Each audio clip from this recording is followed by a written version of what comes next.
Bro Pushpa 2 song world wide trend అవుతుంది. మరి ఇప్పుడు కంటెంట్ ఉన్న సాంగ్ కానీ సినిమా కానీ కంటెంట్ ఉన్న హీరో కానీ ఎవరైనా తొక్కేస్తే ట్రోల్ చేస్తే అది ఆగదు కదా. ఇప్పుడు మీరు సినిమా ఇండస్ట్రీ మొత్తంలో హిస్టరీ చూసుకుంటే మంచి కథ మంచి సాంగ్ ఉంటే ఆటోమేటిక్ జనాల్లోకి వెళ్ళిపోతుంది. ఇప్పుడు 12 దేశాలలో ట్రెండింగ్లో ఉంటే అది బాగాలేదని ఎలా అంటారండి. సో ఇప్పుడు చాలామంది ఏమంటారంటే అల్లు అర్జున్ వాళ్ళ వల్ల ఎదిగిన ఎవరి వల్ల ఎదగరండి. సో కొందరిలో టాలెంట్ ఉంటుంది, ఎంకరేజ్ చేస్తే ఎదుగుతారు. సో మనం చెప్పుకోవాల్సింది ఏంటంటే మనవాడు మనం కూడా హెల్ప్ చేసినామని చెప్పుకోవాలి. ఎవరైనా కానీ అది ఫ్రెండ్ సర్కిల్లో కావచ్చు, ఫ్యామిలీ సర్కిల్లో కావచ్చు, ఎవరైనా కావచ్చు.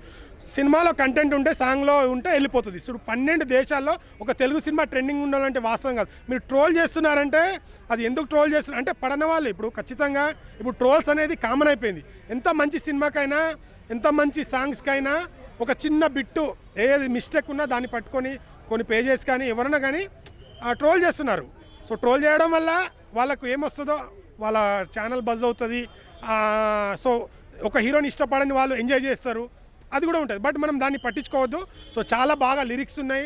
మొన్న పుష్ప అనేది ఎంత వైరల్ అయిందనుకో, మిడిల్ కపుల్స్ అంటే ప్రతి ఒక్క అంటే ఇది సాంగ్ ఎలాంటి సిచ్యువేషన్ అంటే సాంగ్ విన్నప్పుడు పుష్పకి ఆల్రెడీ 1లో మ్యారేజ్ అయిపోయిన తర్వాత సో మీ సామి అంటుంది కదా. సో మీ స్వామి ఎలా ఉంటాడో అతని గురించి తను పాడడం జరిగింది. సో నిజంగా ఎక్కడ అంటే సాంగ్ షూట్ కంప్లీట్ కాలేదు, ఓన్లీ మేకింగే వదిలారు. మేకింగ్లోనే ఇంత కపుల్స్ వాళ్ళిద్దరు కెమిస్ట్రీ చాలా బాగా అనిపించింది.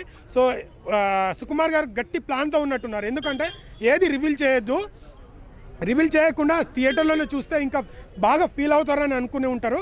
సో ఖచ్చితంగా ఇది ఆగస్ట్ 15కి మీరు ఒక వండర్ విజువల్ మన తెలుగోడి సినిమా ఏందనేది, తెలుగు ఇండస్ట్రీ నుంచి మన ఇండియాని ఎలా షేక్ చేయొచ్చు అనేది చూడబోతున్నారు. సో ఫస్ట్ పాట బ్లాక్ బస్టర్ అయింది అండ్ సెకండ్ పాట కూడా బ్లాక్ బస్టర్ అవడం అనేది, సినిమా ఎప్పుడైనా సాంగ్స్ హిట్ అయింది అనుకో ఆటోమేటిక్ సినిమా బజ్ వచ్చేస్తుంది. ఆల్రెడీ ఎంత బజ్ ఉందో మన తెలుగులోనే కాదు అన్ని లాంగ్వేజ్లో బజ్లో ఉంది. సో ఖచ్చితంగా ఇది మన తెలుగు ఇండస్ట్రీని మన తెలుగు సినిమాని ఇంకా గర్వించే లెవెల్లో వెళ్తుందని పుష్ప 2 అనుకుంటున్నాను. పుష్ప 2 సినిమా సో ఖచ్చితంగా మీరందరూ 15 ఆగస్ట్కి వెళ్ళి చూడండి. సాంగ్స్ అయితే చాలా బాగుంది.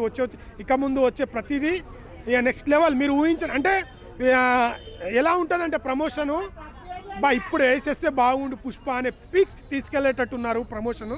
సో ఈసారి ఎందుకంటే పార్ట్ 1కి ఏంటంటే అప్పుడు టైం లేక సిచ్యువేషన్ బాగాలేక ఒక లాంగ్వేజ్ అనుకొని సడన్గా పాన్ ఇండియా చేసే వరకు టీం వాళ్ళు మైత్రి మూవీస్ వాళ్ళు కానీ డైరెక్టర్ ఎవరైనా కానీ చాలా ఒత్తిడిలో ఉన్నారు. అప్పుడు అంత ఒత్తిడిలో కూడా సినిమాలో కంటెంట్ ఉంటే జనాలు